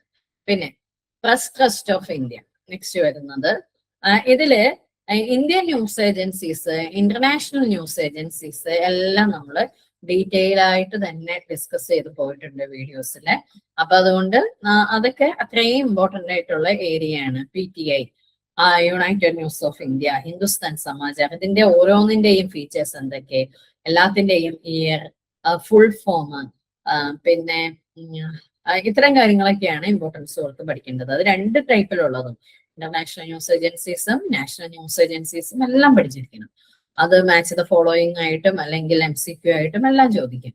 സമാചാർ ഭാരതി, സമാചാർ തുടങ്ങിയതൊക്കെ ഇതിൽ വരും. പിന്നെ വരുന്നത് ഇന്റർനാഷണൽ ന്യൂസ് ഏജൻസിയിൽ വരുന്നതാണ് Reuters, associated press, Agence France press തുടങ്ങിയതൊക്കെ. സിൻഹ ന്യൂസ് ഏജൻസി ചൈനയുടെയാണ്, ടാസ് റഷ്യയുടെ, ക്യോഡോ ന്യൂസ് ഏജൻസി ജപ്പാന്റെ, DPA ജർമ്മനിയുടെ, അങ്ങനെ കുറെ കാര്യങ്ങളൊക്കെ വരുന്നുണ്ട്. പിന്നെ ഇതിൽ പറയുന്ന ഒരു main point western news values, western ടെക്നോളജീസിന്റെ ഒരു ഇമ്പാക്റ്റ്, അതൊക്കെ എന്തൊക്കെയാണ്, അതിന്റെ ക്രിറ്റിക്സ് എന്തൊക്കെയാണ് എന്നുള്ള കാര്യങ്ങളൊക്കെയാണ്. പിന്നെ നെക്സ്റ്റ് വരുമ്പോൾ അഡ്വർടൈസിങ് ആൻഡ് മാർക്കറ്റിംഗ്. അതിലെ അഡ്വർടൈസിങ്ങിന്റെ മോഡൽസ്. അഡ്വർടൈസിങ് മോഡൽ എന്ന് പറയുമ്പോൾ എയ്ഡാ മോഡൽ ഓഫ് കമ്മ്യൂണിക്കേഷൻ പഠിക്കാൻ, AIDA model of advertising, then DAGMAR model, hierarchy of effect, ഇതൊക്കെയാണ് മെയിൻ ആയിട്ട് വരുന്ന അഡ്വർടൈസിങ് മോഡൽസ്. അതില് എയ്ഡയുടെ ഇമ്പോർട്ടൻസ്, ഓരോന്നിന്റെയും ഫീച്ചേഴ്സ് എന്തൊക്കെയാണ് അതെല്ലാം നമ്മൾ പഠിച്ചിരിക്കണം. പിന്നെ അതുപോലെ തന്നെ വരുന്ന കോൺസെപ്റ്റ് ആണ് ബ്രാൻഡ് എന്താണ്, ബ്രാൻഡിങ്, ബ്രാൻഡ് ഇക്വിറ്റി, ഇതൊക്കെ തമ്മിലുള്ള ഡിഫറൻസ് എന്താണെന്ന് മനസ്സിലാക്കിയിരിക്കണം. ബ്രാൻഡ് മാനേജ്മെന്റിനെ പറ്റിയിട്ടൊക്കെ അതിൽ പറയുന്നുണ്ട്. ബ്രാൻഡ് എന്ന് പറഞ്ഞാൽ, ബ്രാൻഡ് എന്ന് പറയുന്നത് അതൊരു പ്രോഡക്റ്റ് അല്ല, it's not a product, it is a perception. നമുക്ക് ഐഡന്റിറ്റി ഓഫ് എ പ്രോഡക്റ്റ് ആണ് ബ്രാൻഡ്. ക്രിയേറ്റിംഗ് ഐഡന്റിറ്റി ആണ് ബ്രാൻഡിങ് കൊടുക്കുന്നത്. വാല്യൂ ഓഫ് ബ്രാൻഡ് എന്ന് പറയുന്നതാണ് ബ്രാൻഡ് ഇക്വിറ്റി. അപ്പൊ ആ ബ്രാൻഡ് മാനേജ്മെന്റ് എന്നുള്ള ഒരു പോർഷൻസില് നമ്മൾ ഇതെല്ലാം ഡിസ്കസ് ചെയ്യുന്നുണ്ട്. ഇത് മാത്രം ഞാനിപ്പോ ഇതിൽ പറഞ്ഞു പോകുന്ന അത്രയും കാര്യങ്ങൾ മാത്രമൊന്നും അല്ല കേട്ടോ മൊഡ്യൂളിൽ പഠിക്കാനുള്ളത്. കുറെ കാര്യങ്ങൾ പഠിക്കാനുണ്ട്. അതിൽ ഏറ്റവും ഇമ്പോർട്ടന്റ് ആയിട്ട് അല്ലെങ്കിൽ എപ്പോഴും റിപ്പീറ്റഡ് ആയിട്ട് ക്വസ്റ്റ്യൻസ് വന്നിട്ടുള്ള ഏരിയ മാത്രമാണ് ഞാൻ പറഞ്ഞു പോകുന്നത്. പിന്നെ അതുപോലെ തന്നെ അഡ്വർടൈസിങ് ഏജൻസിയുടെ സ്ട്രക്ചർ, അതില് account executive, creative department, media planner, ഇവർക്കൊക്കെ ഓരോരുത്തർക്കും ഉള്ള ഡ്യൂട്ടീസ് എന്തൊക്കെയാണ്, ഫംഗ്ഷൻ എന്തൊക്കെയാണ്. പിന്നെ അക്കൗണ്ട് എക്സിക്യൂട്ടീവ് എന്ന് പറയുമ്പോൾ ഒരു bridge between client and agency എന്നാണ് പറയുന്നത്. അപ്പൊ അങ്ങനെ അവരുടെ ഫങ്ഷൻസ് എന്തൊക്കെയാണ്, അത്തരം കാര്യങ്ങളെല്ലാം മനസ്സിലാക്കിയിരിക്കാം.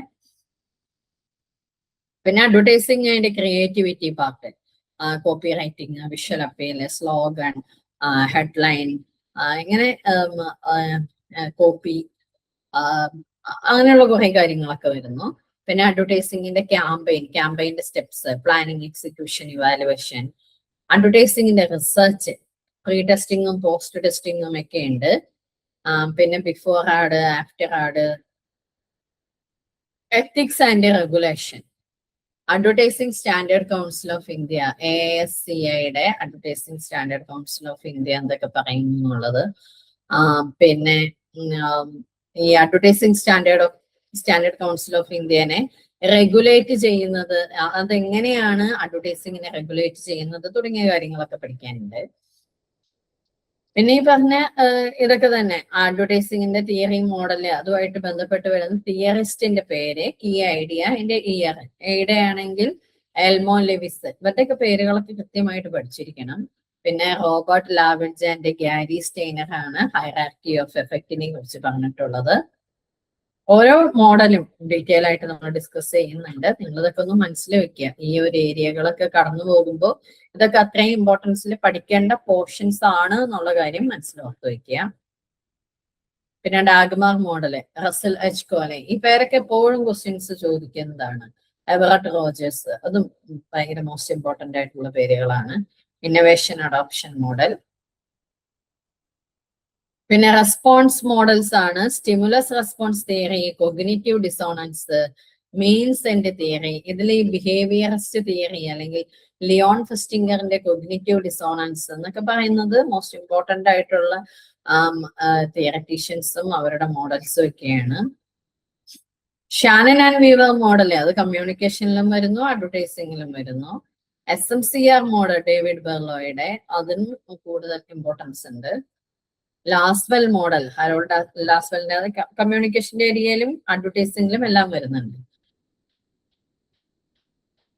നെക്സ്റ്റ് 5th യൂണിറ്റിൽ വരുന്നത് പബ്ലിക് റിലേഷൻസ് ആണ്. പബ്ലിക് റിലേഷനില് press agentry model, public information model, 2-way asymmetrical model and 2-way symmetrical model. ഇത് എല്ലാത്തിനുമുള്ള ഡിഫറൻസ് എങ്ങനെയൊക്കെയാണ്, എന്ത് ഐഡിയയാണ് പറയുന്നത്, അതൊന്ന് 1-way പ്രൊപ്പഗാൻഡയാണ്, 1-way ട്രൂത്ത്ഫുൾ ഇൻഫോർമേഷൻ. ഒന്ന് പ്രൊപ്പഗാൻഡയാണ് പ്രസ് അജൻഡറി. പബ്ലിക് ഇൻഫോർമേഷൻ എന്ന് പറയുമ്പോൾ അത് ട്രൂത്ത്ഫുൾ ഇൻഫോർമേഷൻ ആണ്.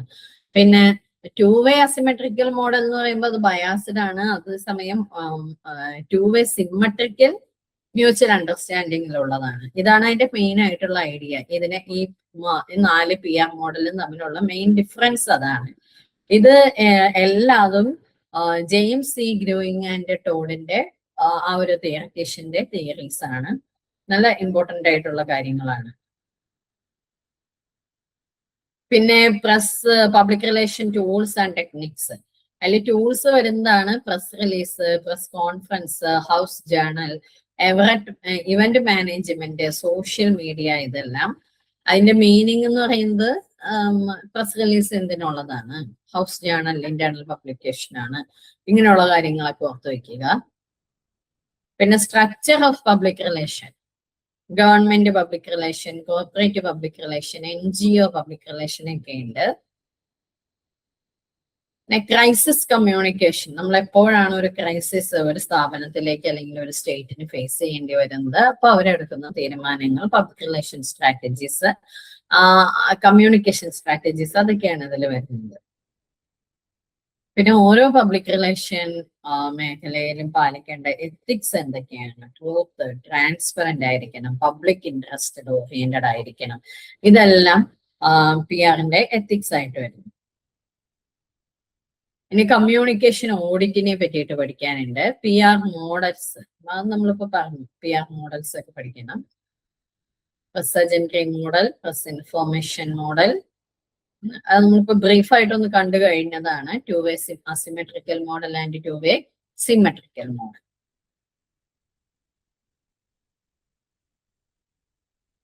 ഈ 4 ടൈപ്പിലുള്ള മോഡലാണ് റിയൽ വേൾഡ് ആപ്ലിക്കേഷനിൽ വരുന്നത്. നമ്മളത് പ്രസ് അജൻഡറി മോഡൽ സിനിമ പ്രൊമോഷൻസിനൊക്കെ വേണ്ടി യൂസ് ചെയ്യുന്നു.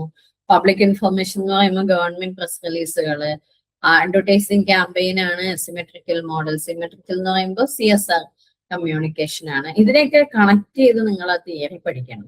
തിയറീസ് പഠിക്കുമ്പോൾ അതെല്ലാം മനസ്സിലാക്കി പഠിക്കുക.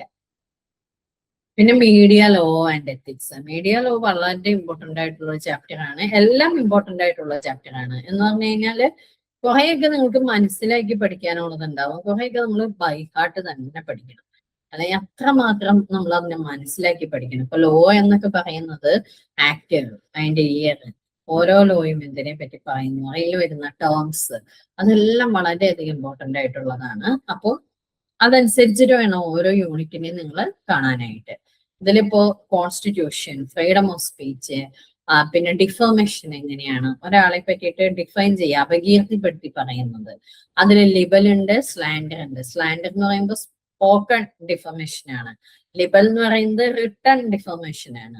ഇനി IPCയുടെ സെക്ഷൻ 499 തുടങ്ങി 502 വരെയുള്ള IPC സെക്ഷനിലാണ് ഇതെല്ലാം കവർ ചെയ്യുന്നത്. അപ്പൊ ഇതുപോലെയുള്ള സെക്ഷന്റെ പേരുകൾ, സബ് സെക്ഷൻസ്, ഇയർ, ഇതെല്ലാം പഠിക്കണം കൃത്യമായിട്ട്. അതൊക്കെ തെറ്റിപ്പോവാൻ ചാൻസ് ഉള്ള ഏരിയയാണ്. അതുപോലെ തന്നെ സെക്ഷൻ, രാജ്യദ്രോഹ കുറ്റം എന്ന് പറഞ്ഞു കഴിഞ്ഞാൽ എന്താണ്, കണ്ടംപ്റ്റ് ഓഫ് കോർട്ട്, കോർട്ട് അലക്ഷ്യം, അത് 1971 contempt of court act.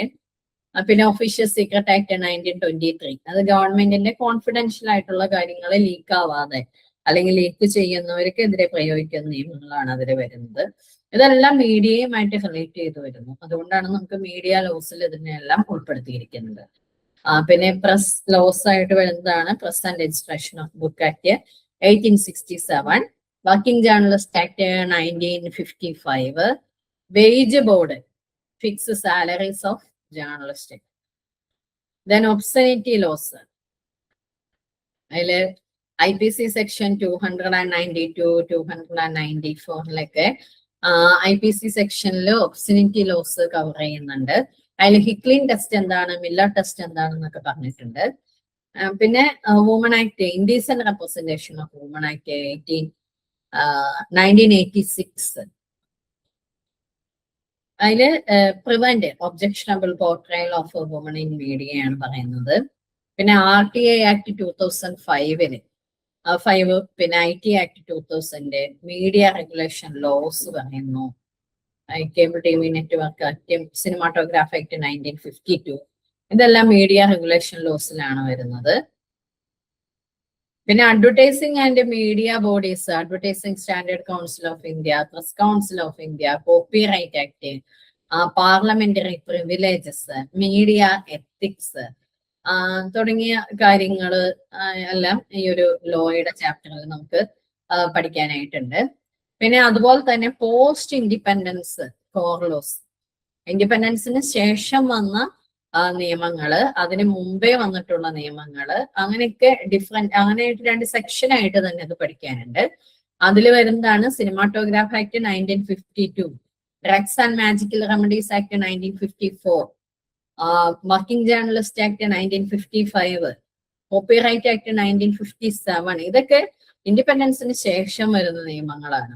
Contempt of court, indecent representation, SC/ST prevention act, cable TV act, ഇങ്ങനെ കുറെ ലോസ് നിങ്ങൾക്ക് പഠിക്കാനുണ്ട്. Information technology act, right to information act, ഇതെല്ലാം ആ ഒരു ക്രോണോളജിക്കൽ സീക്വൻസിൽ തന്നെ പഠിച്ചു പോകുക. കാരണം അങ്ങനെയായിരിക്കും മിക്കവാറും ക്വസ്റ്റ്യൻസ് ഒക്കെ അങ്ങനെ ചോദിക്കാറുണ്ട്. ആദ്യം വന്ന ലോയിനെ അതിൻ്റെതായിട്ടുള്ള ഒരു ഓർഡറിനെ എഴുതാനായിട്ട്. അപ്പൊ അതുകൊണ്ട് അത്രയും ഇമ്പോർട്ടൻസ് കൊടുത്തിട്ടാണ് ഈ ഒരു മൊഡ്യൂൾ പഠിക്കുന്നത്. ഇനി യൂണിറ്റ് 7-ലാണെങ്കിൽ മീഡിയ മാനേജ്മെന്റ് ആൻഡ് പ്രൊഡക്ഷൻ ആണ് അതിൽ പറയുന്നത്. അതിൽ ഒരു ഇലക്ട്രോണിക് മീഡിയയുടെ ഒരു ഗ്രാമർ, അവരെങ്ങനെയാണ് വർക്ക് ചെയ്യുന്നത് എന്നുള്ള കാര്യങ്ങൾ, പിന്നെ ഓരോ മീഡിയ മാനേജ്മെന്റിന്റെയും പ്ലാനിങ്, ഓർഗനൈസിങ്, കൺട്രോളിങ് സെക്ഷൻസ്, അതിന്റെ ഒരു സ്റ്റേജസ് ഒക്കെ ഡിസ്കസ് ചെയ്യുന്നു.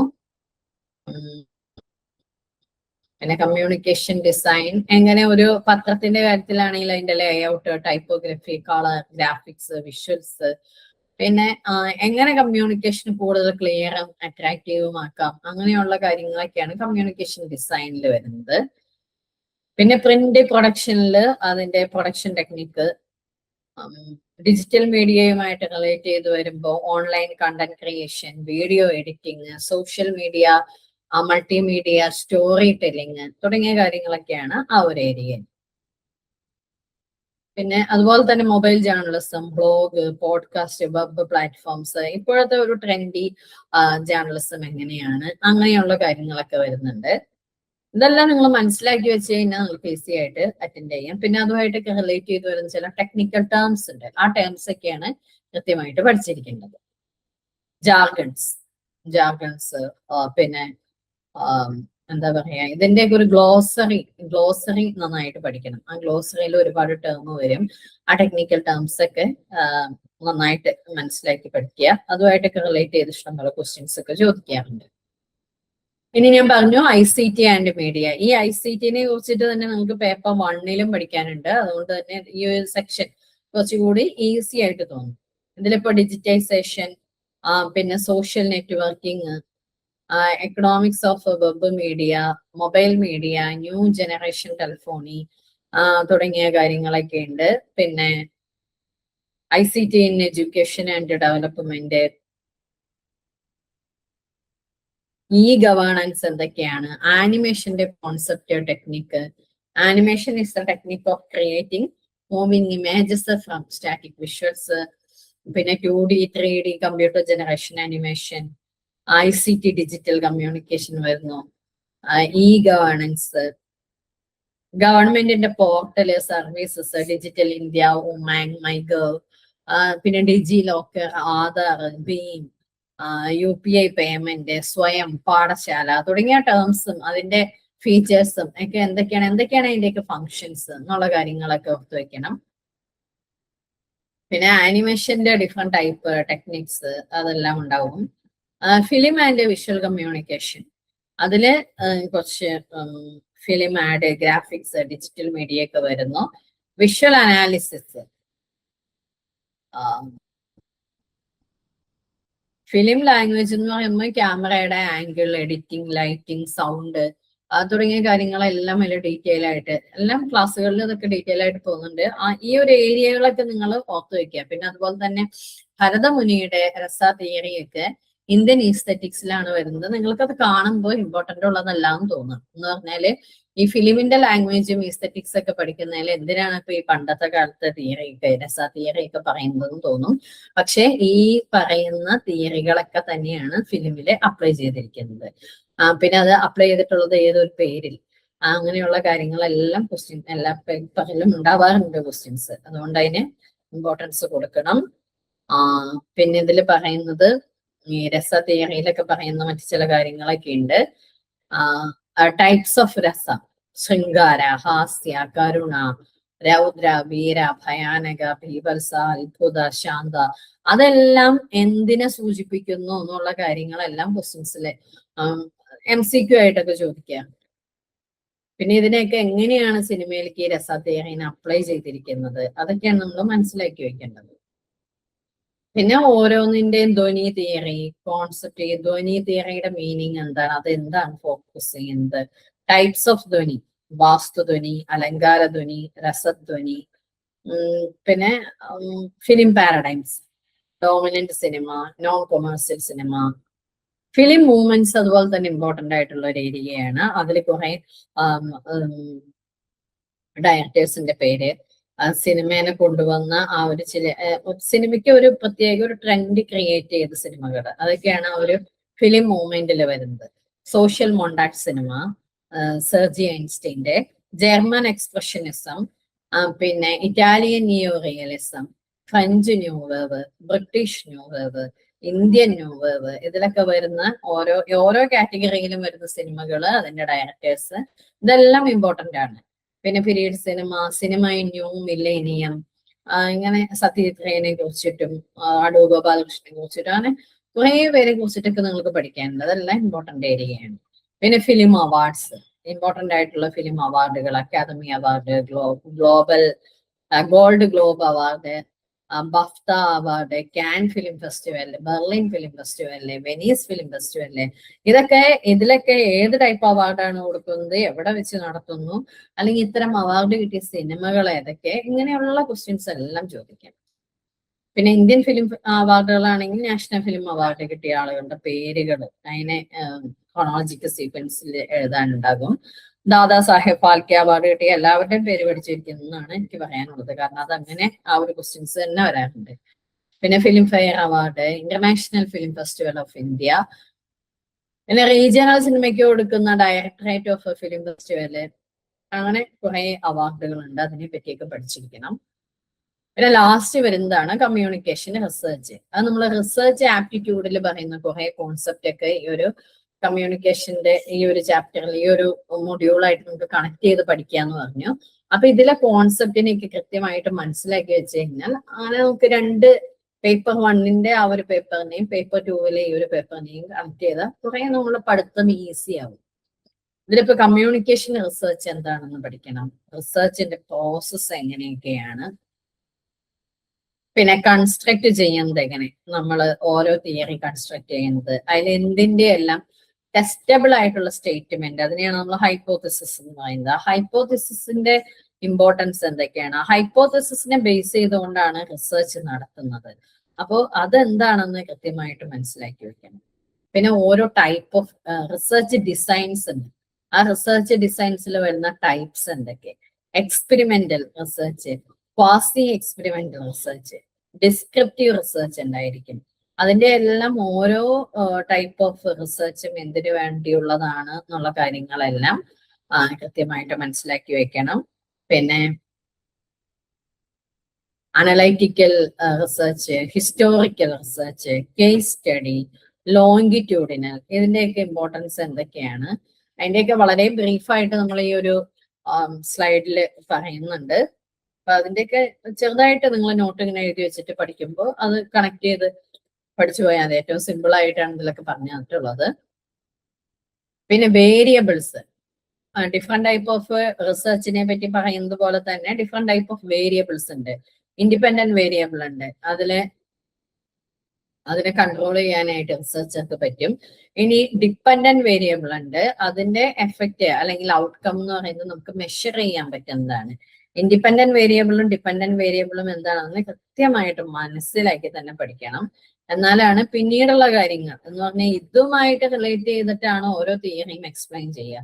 അപ്പോൾ ഓരോ ടേമും കോൺസെപ്റ്റും കൃത്യമായിട്ട് മനസ്സിലാക്കുക. ബേസിക് റിസർച്ച് എന്താണ്, അപ്ലൈഡ് റിസർച്ച് എന്ത്, പിന്നെ അതുപോലെ തന്നെ സാമ്പിളിംഗ് തന്നെ പ്രൊബബിലിറ്റി സാമ്പിളിങ്ങും നോൺ പ്രൊബബിലിറ്റി സാമ്പിളിങ്ങും ഉണ്ട്. അതിൽ സാമ്പിളിങ്ങിൽ വരുന്നതാണ് simple random method, stratified random method ഒക്കെ ഉണ്ട്. അതിൽ സിമ്പിൾ റാൻഡമില് every individual has equal and non chance of selection, making it highly scientific ആണ്. പിന്നെ സ്ട്രാറ്റിസ്ഫൈഡ് റാൻഡം സാമ്പിളിംഗ് എന്ന് പറയുമ്പോൾ അതിൽ പോപ്പുലേഷനെ ഡിവൈഡ് ചെയ്തിട്ട് ഹോമോജീനിയസ് ഗ്രൂപ്പ് ആക്കി മാറ്റുന്നു, ഓരോ സ്ട്രാറ്റ ആക്കി മാറ്റുന്നു. സിസ്റ്റമാറ്റിക് സാമ്പിളിംഗ് ഉണ്ട്, ക്ലസ്റ്റർ സാമ്പിളിംഗ് ഉണ്ട്. അപ്പൊ ഇതിനൊക്കെ ഇതിന്റെ ഓരോന്നിന്റെ ഫീച്ചേഴ്സിന്റെ ബേസിൽ ഇതെല്ലാം ഡിഫറെന്റ് ആണ്. ഇനി നോൺ പ്രോബബിലിറ്റി സാമ്പിളിംഗ് എടുക്കുകയാണെങ്കിൽ convenient sampling, purposive sampling, then quota sampling, snowboard sampling, ഇങ്ങനെ ഡിഫറെന്റ് ടൈപ്പിലൊക്കെ സാമ്പിളിംഗ്. അതെല്ലാം നമ്മൾ കൃത്യമായിട്ടൊരു ടേബിളൊക്കെ പ്രിപ്പയർ ചെയ്തിട്ട് അത് നമ്മൾ ഓരോ ഇതിലിപ്പോ ഞാൻ പറയുന്നു ഓരോ ഹെഡിങ് നമ്മൾ ഡീറ്റെയിൽ ആയിട്ട് തന്നെ നമ്മുടെ ക്ലാസ്സുകളിൽ പറയുന്നുണ്ട്. അപ്പൊ നമുക്ക് കറക്റ്റ് ആയിട്ട് മനസ്സിലാകും. ഇപ്പൊ ആദ്യമായിട്ട് ക്ലാസ് അറ്റൻഡ് ചെയ്യുന്നവർക്ക്, ഈ ഒരു കോഴ്സിലേക്ക് ജോയിൻ ചെയ്തവർക്ക് പെട്ടെന്ന് ഈ ടേംസ് ഒക്കെ കേൾക്കുമ്പോൾ പെട്ടെന്ന് മനസ്സിലാവണമെന്നില്ല. പക്ഷെ ഇതിന്റെ ഈ പോയിന്റ്സ് ഒക്കെ നിങ്ങളൊന്ന് നോട്ട് ചെയ്തെടുക്കുക. ആ പോയിന്റ്സ് നോട്ട് ചെയ്തെടുത്തിട്ട് നിങ്ങൾ പഠിക്കുമ്പോൾ നമുക്ക് ഏറ്റവും ഈസി ആയിട്ട് ഇതിനെ കണക്ട് ചെയ്ത് ഈ ഒരു ചെറിയ എക്സ്പ്ലനേഷൻ തന്നിട്ടുണ്ടല്ലോ അതിനെ കണക്ട് ചെയ്തിട്ട് നിങ്ങൾക്ക് ആ തിയറി പഠിച്ചാൽ ഈസി ആയിട്ട് അണ്ടർസ്റ്റാൻഡ് ആകും. ഇനി നമ്മൾ വാലിഡിറ്റി എന്താണ്, റിലയബിലിറ്റി എന്താണെന്നൊക്കെ മനസ്സിലാക്കി പോകണം. വാലിഡിറ്റി എന്ന് പറയുന്നത് കറക്റ്റ് ആയിരിക്കും. ആ റിലയബിലിറ്റി എന്ന് പറയുന്നത് എപ്പോഴും കൺസിസ്റ്റന്റ് ആയിട്ട് ആ ഒരു റിസൾട്ട് തന്നെ ആയിരിക്കും കിട്ടുക, ആ ഒരു റിസർച്ച് ചെയ്തു വരുമ്പോൾ. പിന്നെ ലെവൽസ് ഓഫ് മെഷർമെന്റ് ഉണ്ട്. മെഷർമെന്റിന്റെ nominal measurement, ordinal measurement, interval, ratio, അങ്ങനെയൊക്കെ ലെവൽ ഓഫ് മെഷർമെന്റ് പഠിക്കാനുണ്ട്. പിന്നെ പല ടൈപ്പിലുള്ള scaling technique, Likert scale, semantic differential, Thurstone scale, ഈ പറയുന്നതെല്ലാം ഇമ്പോർട്ടൻ്റ് ആട്ടോ. എല്ലാ ക്വസ്റ്റ്യൻസിലും ക്വസ്റ്റ്യൻ പേപ്പറിലും ഈ ഏരിയ എന്നൊക്കെ ഒരുപാട് ക്വസ്റ്റ്യൻസ് വരുന്നതാണ്. അപ്പൊ ഒന്നും വിട്ടുകളയാനില്ല. പിന്നെ ഡാറ്റ കളക്ഷൻ ഉപയോഗിക്കുന്ന ഡിഫറെന്റ് ടൈപ്പ് ഓഫ് മെത്തേഡ്സ് ആണ്. Survey method, interview method, questionnaire method, observation method, case study method ഒക്കെ. പിന്നെ മീഡിയ സ്പെസിഫിക് മെത്തേഡ്സ്, അതിൽ വരുന്നത് exit poll, opinion poll, TRP, online survey. പിന്നെ അതുപോലെ തന്നെ ഡാറ്റ അനാലിസിസിൽ വരുന്നതാണ് parametric test, non parametric test, univariate, bivariate, multivariate, ഇങ്ങനെയൊക്കെ കുറെ ടേംസ് ഒക്കെ വരുന്നുണ്ട്. അപ്പോ ഇത്രയും ഇങ്ങനെ കുറെ, പിന്നെ അതുപോലെ തന്നെ കമ്പ്യൂട്ടർ മീഡിയേറ്റഡ് ആയിട്ടുള്ള റിസർച്ച് ആണ് ഡിജിറ്റൽ റിസർച്ച്, ഓൺലൈൻ ടൂൾസ് ഒക്കെ. പിന്നെ വരുന്നത് റിസർച്ചിൽ നമ്മൾ പാലിക്കേണ്ട എത്തിക്സ് എന്തൊക്കെയാണ്, റിസർച്ച് എത്തിക്സ്, അതുപോലെ തന്നെ പ്ലേഗറിസം, കോപ്പിയടി ഒഴിവാക്കാനുള്ള, ഒരാൾ ചെയ്ത വർക്ക് എടുത്ത് നമ്മൾ മറ്റ് റിസർച്ചിൽ അപ്ലൈ ചെയ്യുമ്പോൾ ഏതെല്ലാം ടൂൾസ് പ്രയോഗിക്കണം, അല്ലെങ്കിൽ എങ്ങനെ നമുക്ക് പ്ലേഗറിസം അവോയ്ഡ് ചെയ്യാം എന്നുള്ള കാര്യങ്ങള്, സൈറ്റേഷൻ കൊടുക്കേണ്ട കാര്യങ്ങള്, പിന്നെ ഡിഫറെന്റ് ടൈപ്പ് ഓഫ് സൈറ്റേഷൻസ് ഉണ്ട്. നമ്മൾ ഒരാൾക്ക് ക്രെഡിറ്റ് കൊടുക്കാം. നമ്മൾ ഏതെങ്കിലും ബുക്കിൽ നിന്ന് പകർത്തി എഴുതിയിട്ടുണ്ടെങ്കിൽ ആ ഭാഗത്തെ ഒരു റെഫറൻസ് കൊടുക്കണം നമ്മുടെ ബുക്കിന്. അത് APA സ്റ്റൈലിൽ കൊടുക്കാം, MLA style, Chicago style, Harvard style, IEEE style, അങ്ങനെ പല ടൈപ്പ് ഓഫ് സ്റ്റൈൽസ് ഉണ്ട്. അതെല്ലാം നമുക്ക് അപ്ലൈ ചെയ്യാം. അപ്പൊ ഇതൊക്കെയാണ് റിസർച്ചിൽ വരുന്നത്, റിസർച്ച് മെത്തഡോളജിയിൽ വരുന്നത്. ഇങ്ങനെ 10 മൊഡ്യൂൾസ് നമുക്ക് പേപ്പർ 2-ലുണ്ട്, 10 മൊഡ്യൂൾസ് പേപ്പർ 1-ലും പഠിക്കാനുണ്ട്. അപ്പൊ ഞാൻ ആദ്യം പറഞ്ഞ പോലെ തന്നെ ഓരോ പേപ്പറിനും ഇത്ര ശതമാനം മാർക്ക് നമുക്ക് വേണമെന്നുണ്ട്. അതോട് ആ ഒരു ശതമാനം മാത്രം മാർക്ക് കിട്ടിക്കഴിഞ്ഞാൽ വെറുതെ നമ്മൾ നെറ്റ് പാസ്സായി എന്നേ പറയാൻ പറ്റൂ. നെറ്റ് ക്വാളിഫൈഡ് ആകണമെങ്കിൽ ഇവര് പറയുന്ന ക്രൈറ്റീരിയക്ക് അനുസരിച്ച് ഏറ്റവും മുകളിലത്തെ മാർക്കിലേക്ക് എത്തുന്ന 6% ആളുകൾക്കാണ് നെറ്റ് ക്വാളിഫൈ ചെയ്യാനായിട്ട് പറ്റുക. അതിൽ 1%-നാണ് JRF ക്വാളിഫൈ ചെയ്യാൻ പറ്റുക. അപ്പൊ ഏറ്റവും നിങ്ങളെ കൊണ്ട് ഏറ്റവും ബെസ്റ്റ് ആകുന്ന മാർക്ക് കിട്ടാനായിട്ടുള്ള എല്ലാവിധ ട്രയൽസും നടത്തുക. അതിനുവേണ്ട എല്ലാവിധ സപ്പോർട്ടും I+ന്റെ ഭാഗത്ത് നിന്നുണ്ടായിരിക്കും. നമുക്ക് കിട്ടുന്ന ഈ സോഴ്സിനെ മാക്സിമം യൂട്ടിലൈസ് ചെയ്യുക. എല്ലാ ക്ലാസ്സും അറ്റൻഡ് ചെയ്യുക, MCQs, ക്വിസ്, മോക്ക് ടെസ്റ്റ്, അതെല്ലാം അറ്റൻഡ് ചെയ്ത് വീണ്ടും വീണ്ടും റിവൈസ് ചെയ്യുക. നിങ്ങളുടെ മുന്നിൽ ഒരു 4-5 മാസം ഉണ്ട് പഠിക്കാനായിട്ട്. അതിനെ വളരെ ഫ്രൂട്ട്ഫുൾ ആയിട്ട് യൂസ് ചെയ്യുക. All the best. Thank you.